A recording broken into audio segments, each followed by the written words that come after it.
بسم الله الرحمن الرحيم. يا أيها الذين آمنوا أوفوا بالعقود.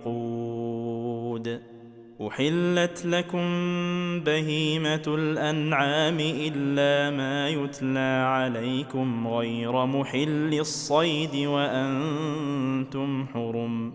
إن الله يحكم ما يريد. يا أيها الذين آمنوا لا تحلوا شعائر الله ولا الشهر الحرام ولا الهدي ولا القلائد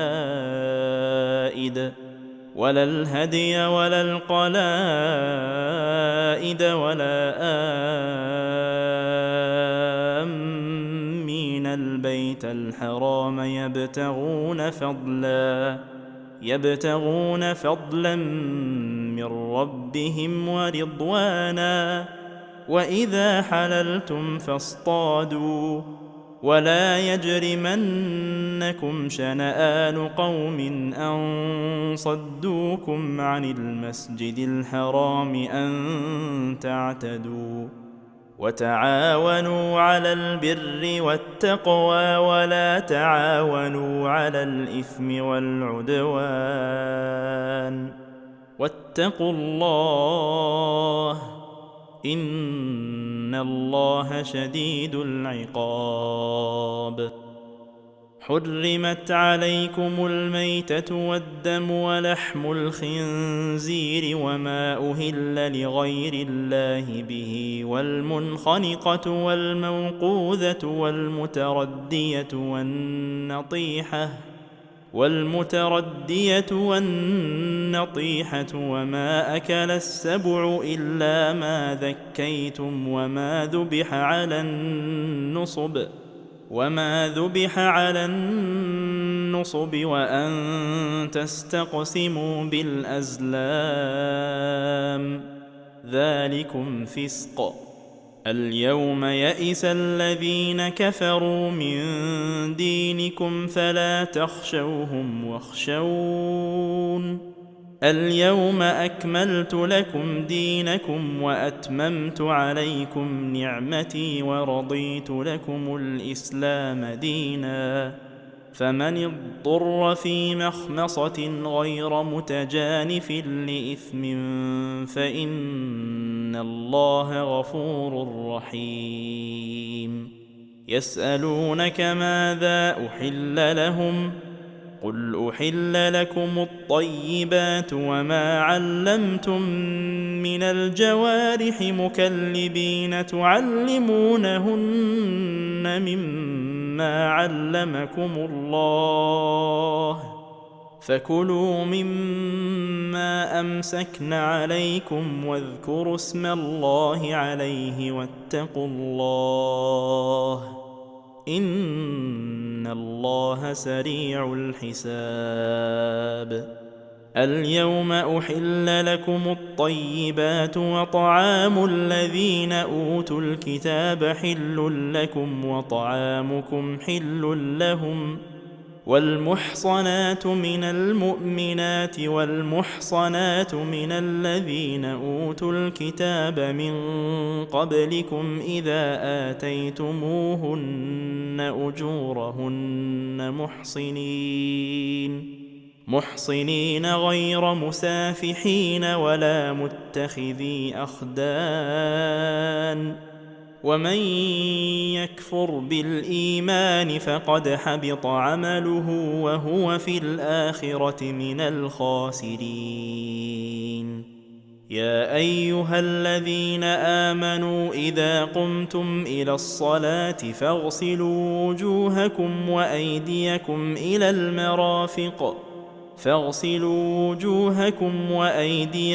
إلى المرافق وامسحوا برؤوسكم وأرجلكم إلى الكعبين وإن كنتم جنبا فاطهروا وإن كنتم مرضى أو على سفر أو جاء أحد منكم من الغائط الغائط أو لامستم النساء فلم تجدوا ماء فتيمموا صعيدا طيبا فامسحوا بوجوهكم وأيديكم منه، ما يريد الله ليجعل عليكم من حرج ولكن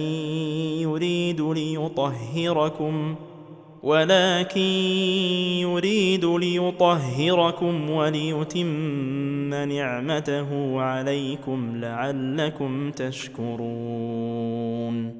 واذكروا نعمة الله عليكم وميثاقه الذي واثقكم به إذ قلتم سمعنا وأطعنا واتقوا الله إن الله عليم بذات الصدور. يا أيها الذين آمنوا كونوا قوامين لله شهداء بالقسط ولا يجرمنكم شنآن قوم على ألا تعدلوا، اعدلوا هو أقرب للتقوى واتقوا الله إن الله خبير بما تعملون. وعد الله الذين آمنوا وعملوا الصالحات لهم مغفرة وأجر عظيم، والذين كفروا وكذبوا بآياتنا أولئك أصحاب الجحيم. يا أيها الذين آمنوا اذكروا نعمة الله عليكم إذ هم قوم أن يبسطوا إليكم أيديهم فكف أيديهم عنكم واتقوا الله وعلى الله فليتوكل المؤمنون. ولقد أخذ الله ميثاق بني إسرائيل وبعثنا منهم 12 نقيبا وقال الله إني معكم لئن أقمتم الصلاة وآتيتم الزكاة وآمنتم برسلي وعزرتموهم وأقرضتم الله قرضا حسنا لأكفرن عنكم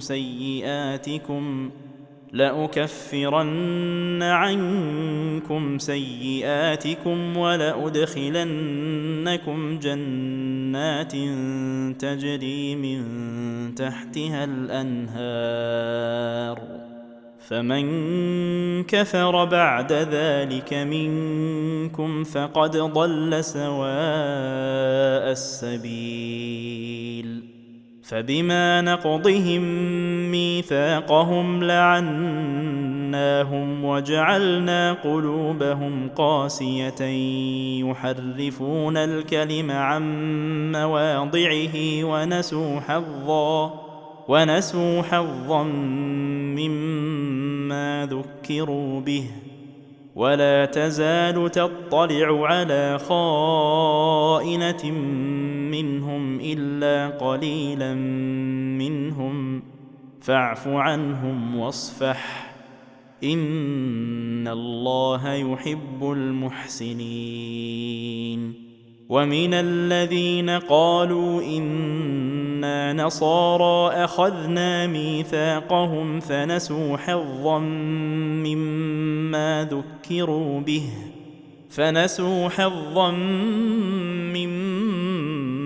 ذكروا به فأغرينا بينهم العداوة والبغضاء إلى يوم القيامة وسوف ينبئهم الله بما كانوا يصنعون.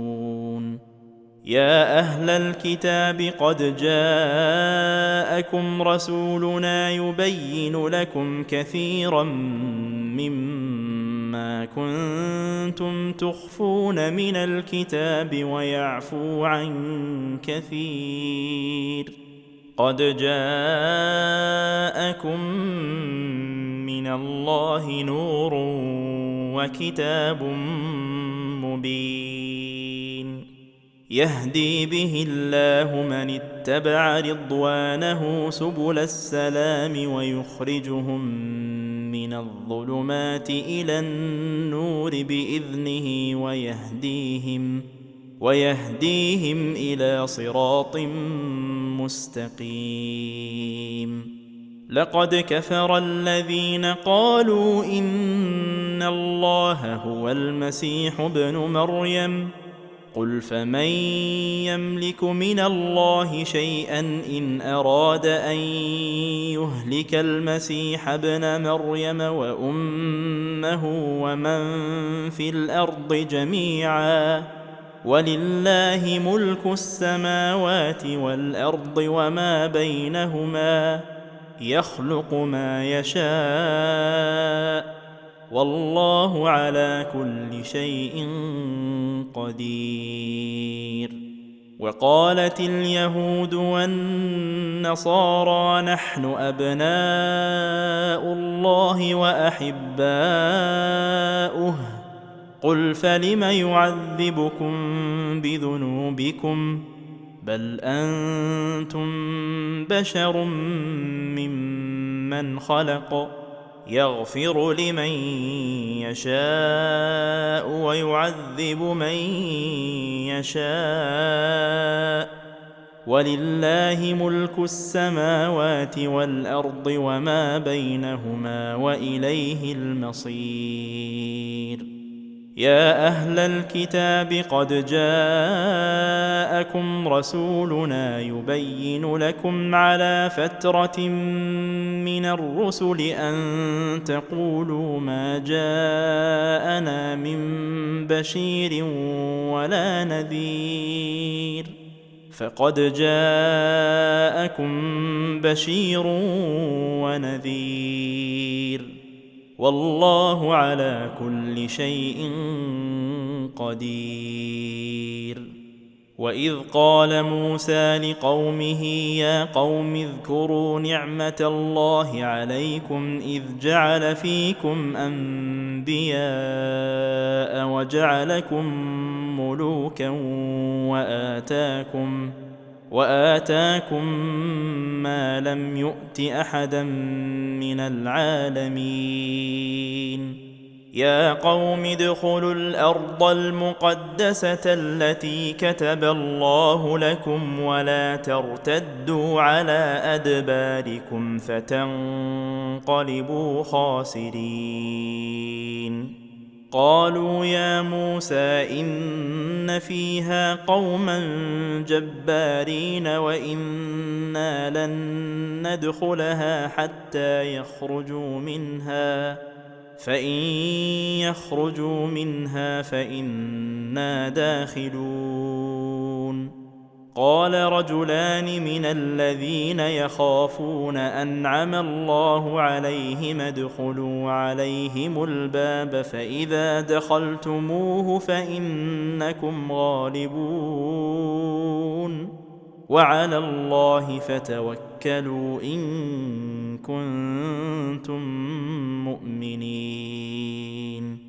قالوا يا موسى إنا لن ندخلها أبدا ما داموا فيها فاذهب أنت وربك فقاتلا إنا هاهنا قاعدون.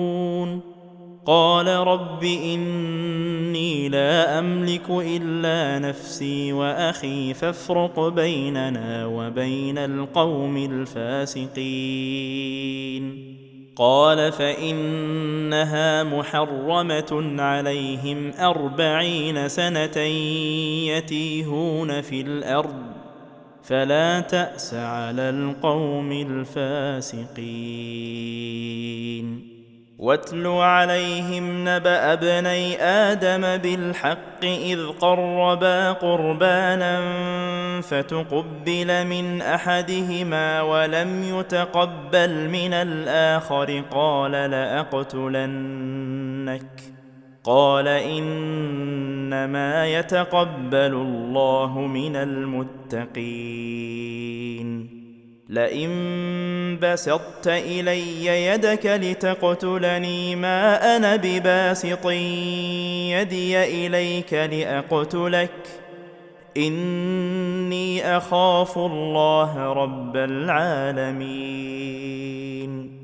إني أريد أن تبوء بإثمي وإثمك فتكون من أصحاب النار وذلك جزاء الظالمين فطوعت له نفسه قتل أخيه فقتله فأصبح من الخاسرين فبعث الله غرابا يبحث في الأرض ليريه كيف يواري سوءة أخيه قال يا ويلتى أعجزت أن أكون مثل هذا الغراب فأواري سوءة أخي فأصبح من النادمين من أجل ذلك كتبنا على بني إسرائيل أنه من قتل نفسا بغير نفس أو فساد في الأرض فكأنما قتل الناس جميعا ومن أحياها فكأنما أحيا الناس جميعا ولقد جاءتهم رسلنا بالبينات ثم إن كثيرا منهم بعد ذلك في الأرض لمسرفون إنما جزاء الذين يحاربون الله ورسوله ويسعون في الأرض فسادا أن يقتلوا أو يصلبوا أو تقطع أيديهم وأرجلهم من خلاف أو ينفوا من الأرض ذلك لهم خزي في الدنيا ولهم في الآخرة عذاب عظيم إلا الذين تابوا من قبل أن تقدروا عليهم فاعلموا أن الله غفور رحيم يا أيها الذين آمنوا اتقوا الله وابتغوا إليه الوسيلة وجاهدوا في سبيله لعلكم تفلحون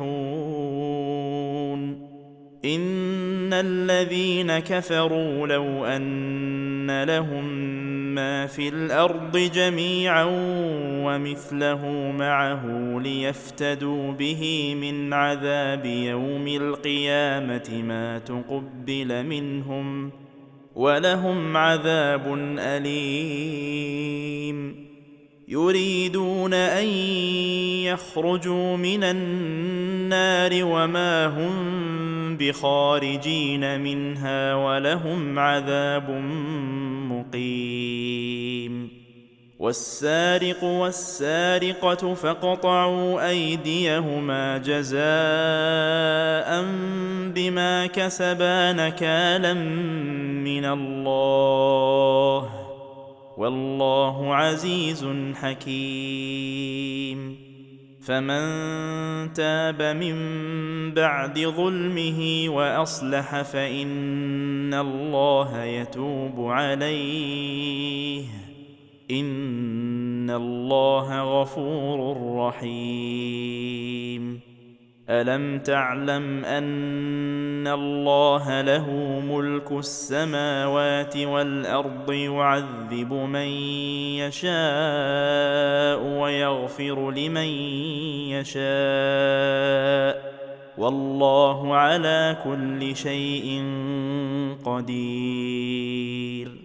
يا أيها الرسول لا يحزنك الذين يسارعون في الكفر من الذين قالوا آمنا بأفواههم ولم تؤمن قلوبهم ومن الذين هادوا سماعون للكذب سماعون لقوم آخرين لم يأتوك يحرفون الكلم من بعد مواضعه يقولون إن أوتيتم هذا فخذوه وإن لم تؤتوه فاحذروا ومن يرد الله فتنته فلن تملك له من الله شيئا أولئك الذين لم يرد الله أن يطهر قلوبهم لهم في الدنيا خزي ولهم في الآخرة عذاب عظيم. سماعون للكذب أكالون للسحت فإن جاءوك فاحكم بينهم أو أعرض عنهم وإن تعرض عنهم فلن يضروك شيئا وإن حكمت فاحكم بينهم بالقسط إن الله يحب المقسطين. وكيف يحكمونك وعندهم التوراة فيها حكم الله ثم يتولون من بعد ذلك وما أولئك بالمؤمنين. إنا أنزلنا التوراة فيها هدى ونور يحكم بها النبيون الذين أسلموا للذين هادوا والربانيون والأحبار بما استحفظوا من كتاب الله وكانوا عليه شهداء فلا تخشوا الناس واخشوني ولا تشتروا بآياتي ثمنا قليلا ومن لم يحكم بما أنزل الله فأولئك هم الكافرون.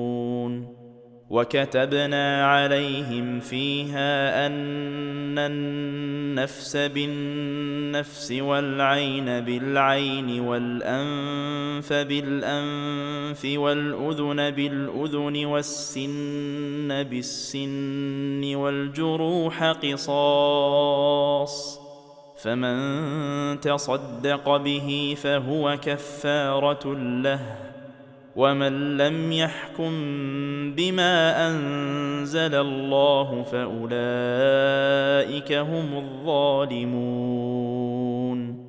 وقفينا على آثارهم بعيسى ابن مريم مصدقا لما بين يديه من التوراة وآتيناه الإنجيل فيه هدى ونور ومصدقا لما بين يديه من التوراة وهدى وموعظة للمتقين. وليحكم أهل الإنجيل بما أنزل الله فيه ومن لم يحكم بما أنزل الله فأولئك هم الفاسقون. وأنزلنا إليك الكتاب بالحق مصدقا لما بين يديه من الكتاب ومهيمنا عليه فاحكم بينهم بما أنزل الله ولا تتبع أهواءهم عما جاءك من الحق، لكل جعلنا منكم شرعة ومنهاجا، ولو شاء الله لجعلكم أمة واحدة ولكن ليبلوكم فيما آتاكم، فاستبقوا الخيرات، إلى الله مرجعكم جميعا فينبئكم بما كنتم فيه تختلفون. وأن احكم بينهم بما أنزل الله ولا تتبع أهواءهم واحذرهم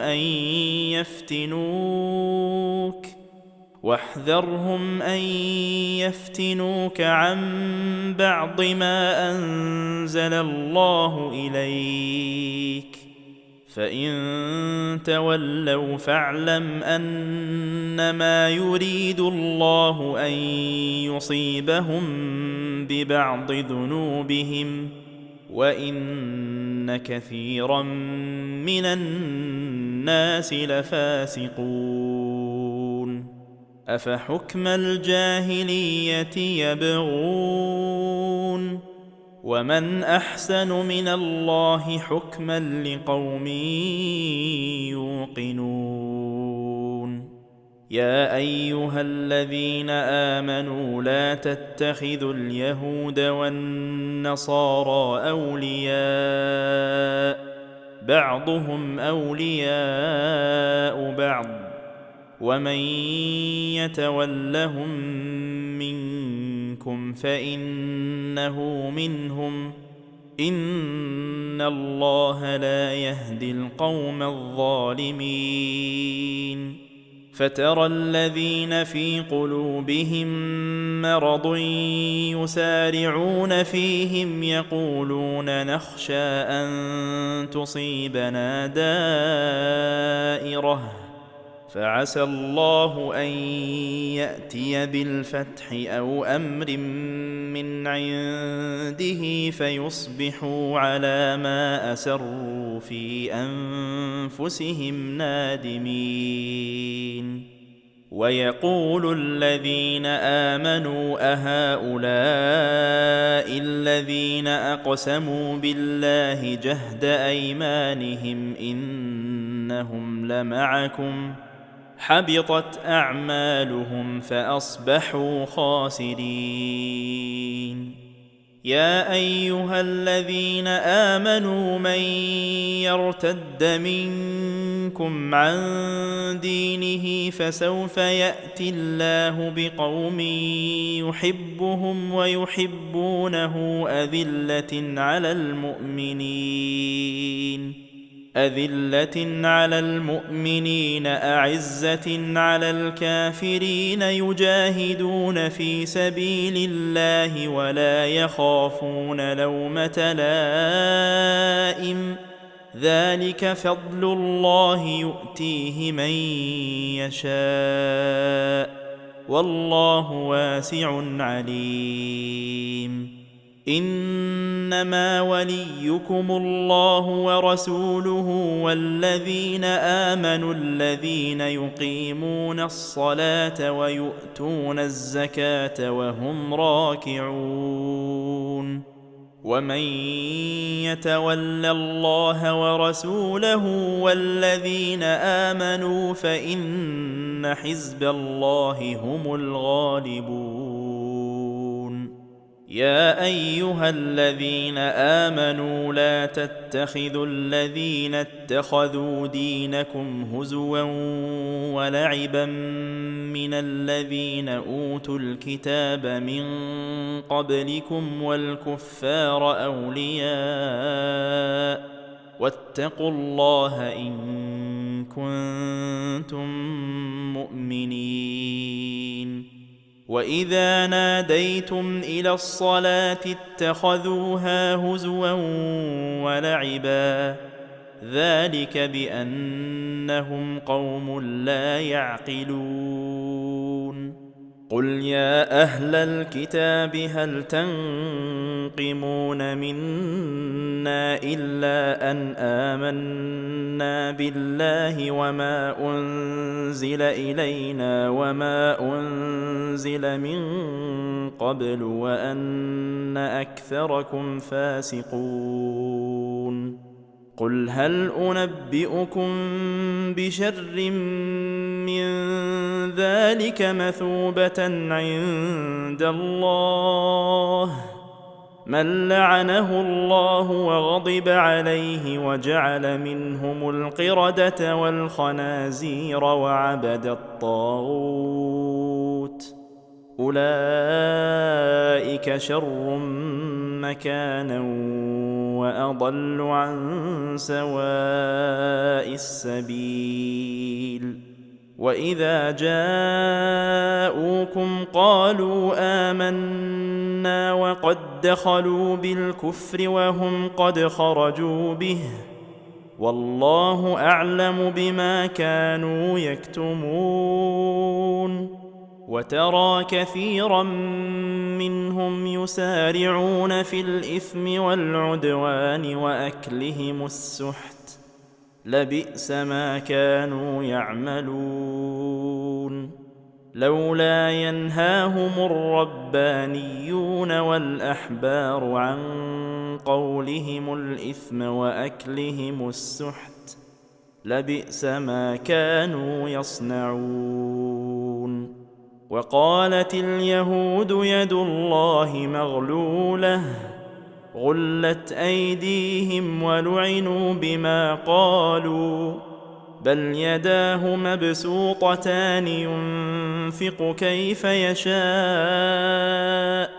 وليزيدن كثيرا منهم ما أنزل إليك من ربك طغيانا وكفرا وألقينا بينهم العداوة والبغضاء إلى يوم القيامة كلما أوقدوا نارا للحرب أطفأها الله ويسعون في الأرض فسادا والله لا يحب المفسدين. ولو أن أهل الكتاب آمنوا واتقوا لكفرنا عنهم سيئاتهم ولأدخلناهم جنات النعيم. ولو أنهم أقاموا التوراة والإنجيل وما أنزل إليهم من ربهم لأكلوا من فوقهم ومن تحت أرجلهم منهم أمة مقتصدة وكثير منهم ساء ما يعملون. يا أيها الرسول بلغ ما أنزل إليك من ربك وإن لم تفعل فما بلغت رسالته والله يعصمك من الناس إن الله لا يهدي القوم الكافرين. قل يا أهل الكتاب لستم على شيء حتى تقيموا التوراة والإنجيل وما أنزل إليكم من ربكم وليزيدن كثيرا منهم ما أنزل إليك من ربك طغيانا وكفرا فلا تأس على القوم الكافرين. إن الذين آمنوا والذين هادوا والصابئون والنصارى من آمن بالله واليوم الآخر وعمل صالحا فلا خوف عليهم ولا هم يحزنون. لقد أخذنا ميثاق بني إسرائيل وأرسلنا إليهم رسلا كلما جاءهم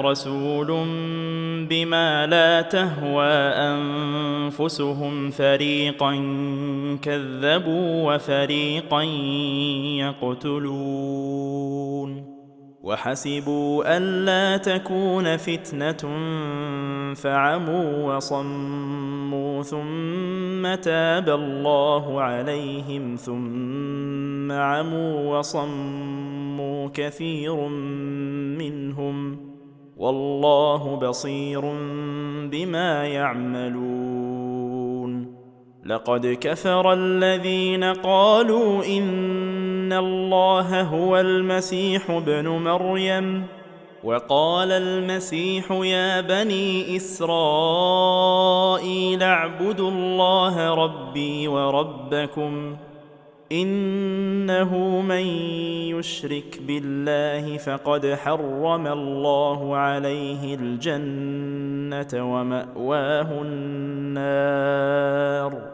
وما للظالمين من أنصار لقد كفر الذين قالوا إن الله ثالث ثلاثة وما من إله إلا إله واحد وإن لم ينتهوا عما يقولون ليمسن الذين كفروا منهم عذاب أليم أفلا يتوبون إلى الله ويستغفرونه والله غفور رحيم ما المسيح ابن مريم إلا رسول قد خلت من قبله الرسل وأمه صديقة كانا يأكلان الطعام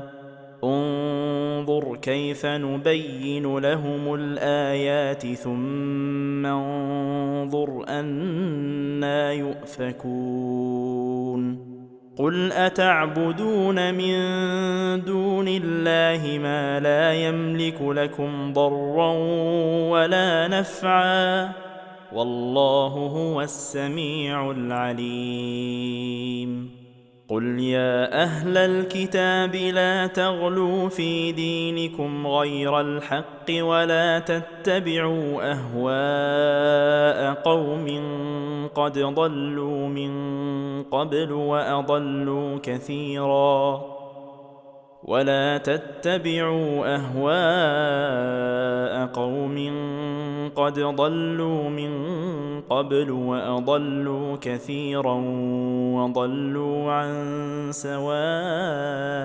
السبيل لعن الذين كفروا من بني إسرائيل على لسان داود وعيسى بن مريم ذلك بما عصوا وكانوا يعتدون كانوا لا يتناهون عن منكر فعلوه لبئس ما كانوا يفعلون ترى كثيرا منهم يتولون الذين كفروا لبئس ما قدمت لهم أنفسهم أن سخط الله عليهم وفي العذاب هم خالدون ولو كانوا يؤمنون بالله والنبي وما أنزل إليه ما اتخذوهم أولياء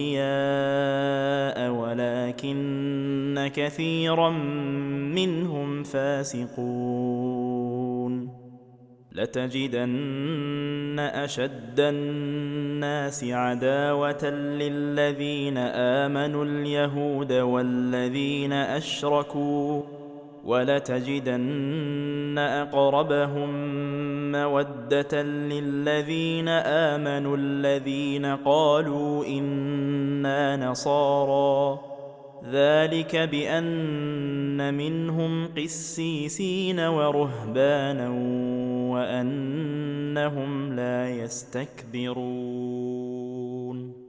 وإذا سمعوا ما أنزل إلى الرسول ترى أعينهم تفيض من الدمع مما عرفوا من الحق يقولون ربنا آمنا فاكتبنا مع الشاهدين. وما لنا لا نؤمن بالله وما جاءنا من الحق ونطمع أن يدخلنا ربنا مع القوم الصالحين. فأثابهم الله بما قالوا جنات تجري من تحتها الأنهار خالدين فيها وذلك جزاء المحسنين. والذين كفروا وكذبوا بآياتنا أولئك أصحاب الجحيم. يا أيها الذين آمنوا لا تحرموا طيبات ما أحل الله لكم ولا تعتدوا إن الله لا يحب المعتدين. وكلوا مما رزقكم الله حلالا طيبا واتقوا الله الذي أنتم به مؤمنون. لا يؤاخذكم الله باللغو في أيمانكم ولكن يؤاخذكم بما عقدتم الأيمان فكفارته إطعام 10 مساكين من أوسط ما تطعمون أهليكم أو كسوتهم أو تحرير رقبة فمن لم يجد فصيام 3 أيام ذلك كفارة أيمانكم إذا حلفتم واحفظوا أيمانكم كذلك يبين الله لكم آياته لعلكم تشكرون. يا أيها الذين آمنوا إنما الخمر والميسر والأنصاب والأزلام رجس من عمل الشيطان فاجتنبوه لعلكم تفلحون. إنما يريد الشيطان أن يوقع بينكم العداوة والبغضاء في الخمر والميسر ويصدكم عن ذكر الله وعن الصلاة فهل أنتم منتهون؟ وأطيعوا الله وأطيعوا الرسول واحذروا فإن توليتم فاعلموا أنما على رسولنا البلاغ المبين. ليس على الذين آمنوا وعملوا الصالحات جناح فيما طعموا إذا ما اتقوا وآمنوا وعملوا الصالحات ثم اتقوا وآمنوا ثم اتقوا وأحسنوا والله يحب المحسنين. يا أيها الذين آمنوا ليبلونكم الله بشيء من الصيد تناله أيديكم ورماحكم ليعلم الله من يخافه بالغيب فمن اعتدى بعد ذلك فله عذاب أليم. يا أيها الذين آمنوا لا تقتلوا الصيد وأنتم حرم ومن قتله منكم متعمدا فجزاء مثل ما قتل من النعم يحكم به يحكم به ذوى عدل منكم هديا بالغ الكعبة أو كفارة طعام مساكين أو عدل ذلك صياما ليذوق وبال أمره. عفى الله عما سلف، ومن عاد فينتقم الله منه، والله عزيز ذو انتقام. أحل لكم صيد البحر وطعامه متاعا لكم وللسيارة، وحرم عليكم صيد البر ما دمتم حرما، واتقوا الله الذي إليه تحشرون. جعل الله الكعبة البيت الحرام قياما للناس والشهر الحرام والهدي والقلائد،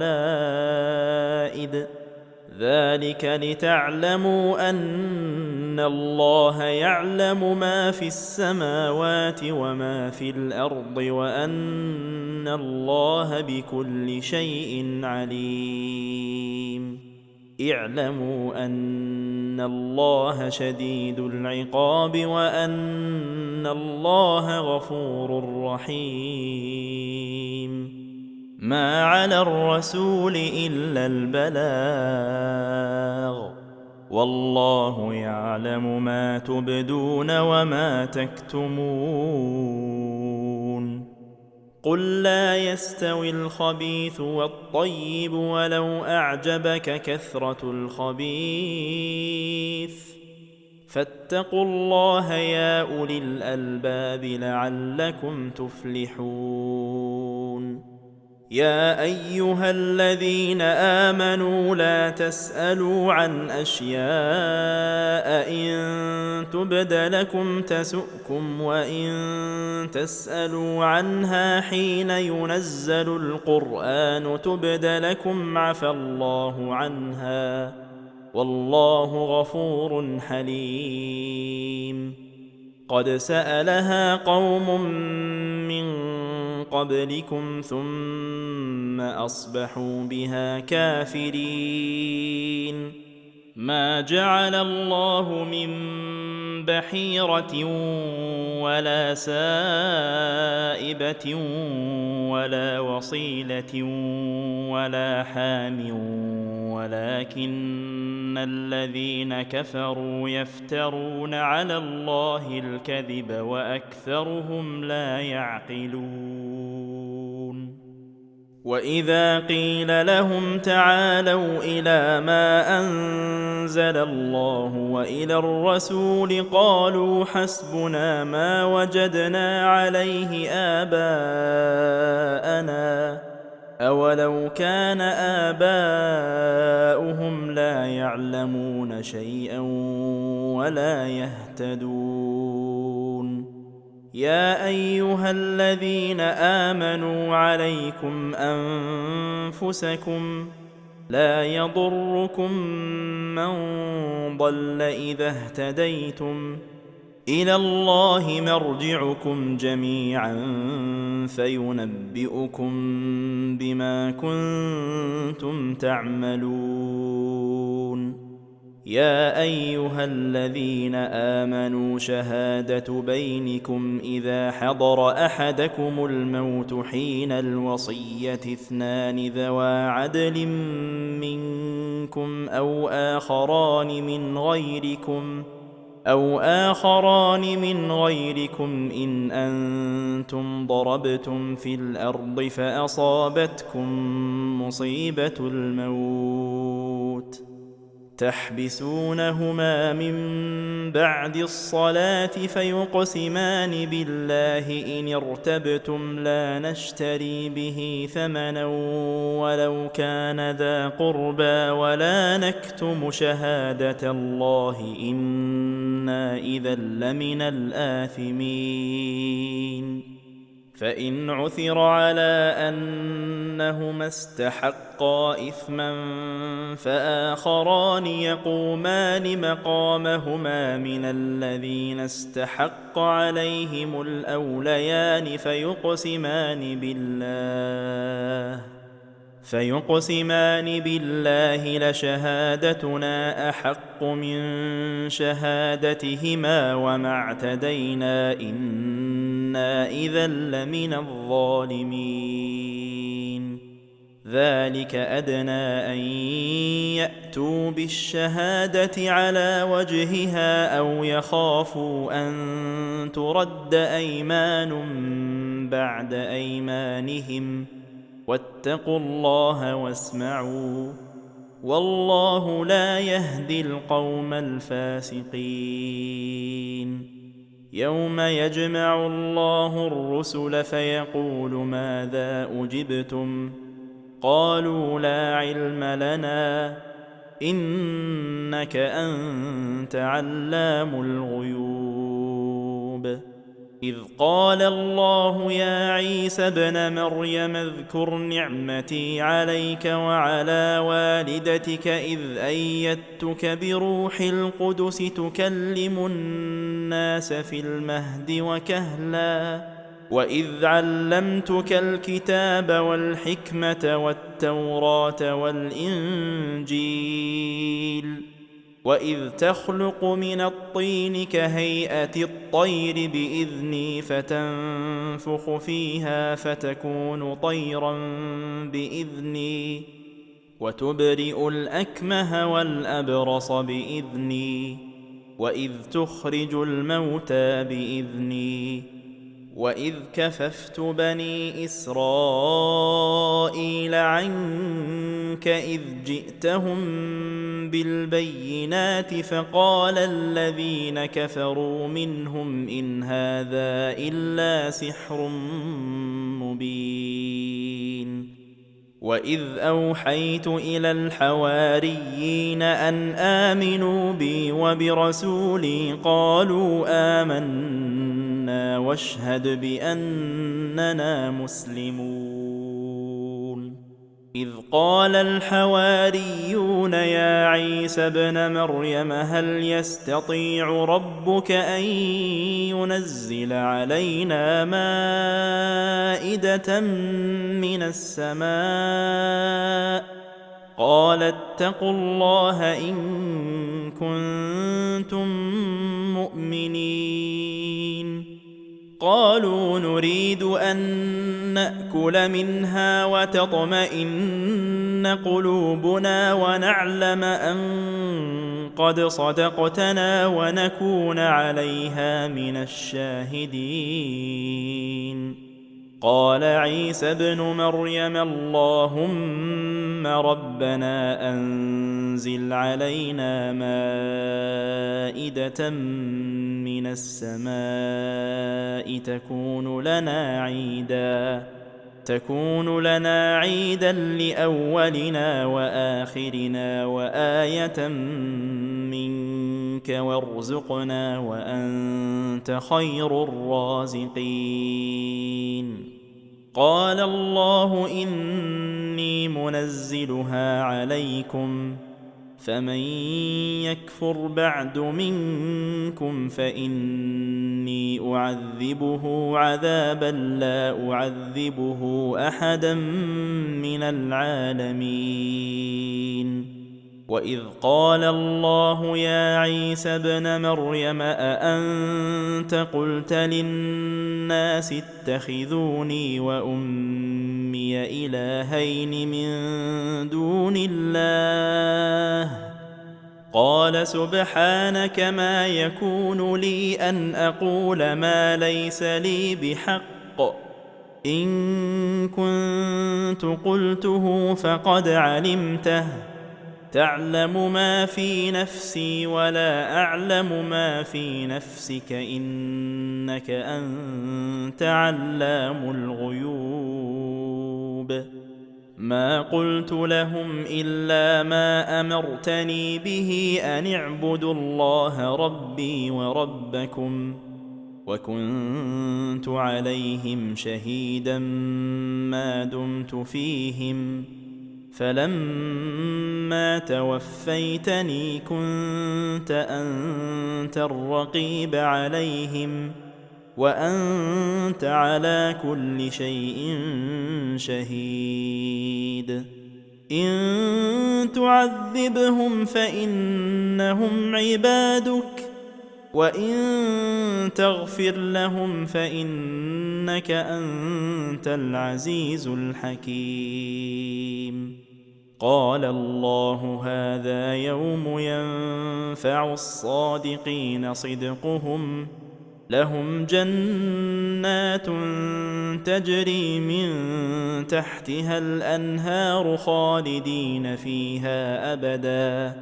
رضي الله عنهم ورضوا عنه ذلك الفوز العظيم لله ملك السماوات والأرض وما فيهن وهو على كل شيء قدير